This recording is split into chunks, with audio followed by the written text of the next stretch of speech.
ఈరోజు పార్శ్వ తలనొప్పి అంటే మైగ్రేన్ ఈ సమస్యకు ముద్ర పరిష్కారాసనాలను చూద్దాం.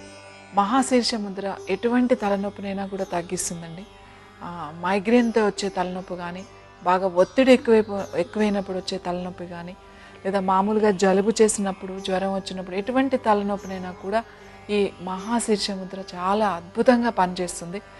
మరి మహాశీర్ష ముద్ర ఎలా చేయాలో చూద్దాం. మీ బొటన వేలికి చూపుడు వేలు, మధ్య వేలు కలిపి ఉంచండి. ఉంగరం వేలిని బొటన వేలు కింద మధ్యలో అంటే బొటన వేలికి మొదట్లో క్రింద పెట్టి ఉంచండి. చిటికిన వేలు నిటారుగా ఉంచండి. ప్రశాంతంగా కూర్చోండి. కళ్ళు మూసుకోండి. నెమ్మదిగా శ్వాస తీసుకుని వదులుతూ చేయండి.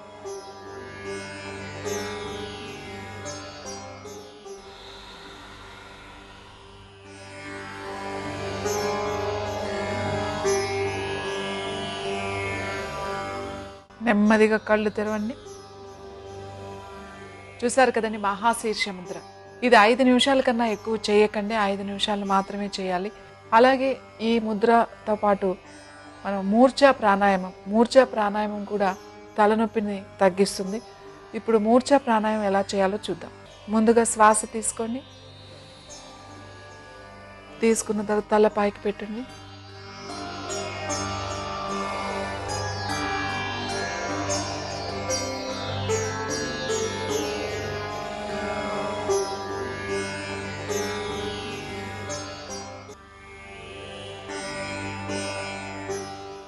ఈ విధంగా చేయాలి మూర్ఛా ప్రాణాయామం. అయితే ఎవరికైనా సర్వైకల్ స్పాండిలైటిస్ కానీ వర్టిగో ప్రాబ్లం ఉన్నవాళ్ళు ఈ మూర్ఛా ప్రాణాయామం చేయకండి. అందరూ కూడా చేయొచ్చు. తర్వాత ఈ శ్వాస తీసుకున్న తర్వాత తల సాధ్యమైనంత వరకు వెనక్కి పెట్టాలి. మీరు ఎంతసేపు ఉండగలిగితే అంతసేపే ఉండండి. ఈ ప్రాణాయామం ఒక 3 నిమిషాలు కనుక చేసినట్లయితే చాలా మంచి ఫలితాన్ని పొందొచ్చు. ఎటువంటి తలనొప్పినైనా కూడా తగ్గించుకోవచ్చు. ఈ ముద్ర ప్రాణాయామంతో పాటు అర్ధ శీర్షాసనం చూద్దాం. ఇప్పుడు అర్ధ శీర్షాసనం ఎలా చేయాలో చూద్దాం. ముందుగా మీ 2 కాళ్ళు ముందుకు చాచి ఉంచాలి. స్ట్రెచ్ చేయాలి. మీరు మ్యాక్సిమం మీరు చూసుకోండి బ్యాలెన్స్. మీరు ఎంతవరకు స్ట్రెచ్ చేయగలిగితే అంతవరకు స్ట్రెచ్ చేయండి.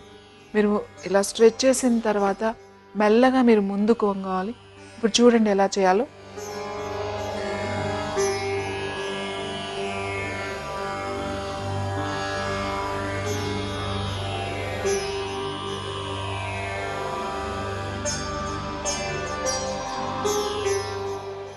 తల పైకి పెట్టండి.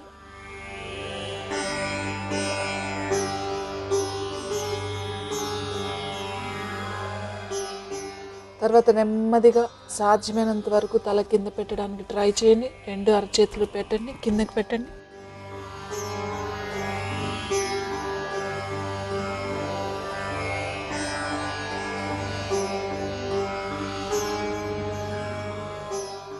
మెల్లగా రిలాక్స్ అవ్వండి.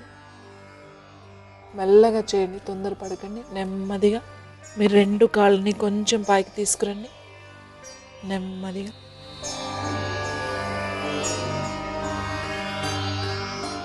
Slowly relax. మహాశీర్ష ముద్ర, మూర్ఛా ప్రాణాయామం, అర్ధ శీర్షాసనం ఈ 3 గనక మీరు ప్రతిరోజు సాధన చేసినట్లయితే ఈ పార్శ్వ నొప్పి, ఈ మైగ్రేన్ అనే సమస్య నుంచి చాలా తొందరగా మీరు బయటపడవచ్చు.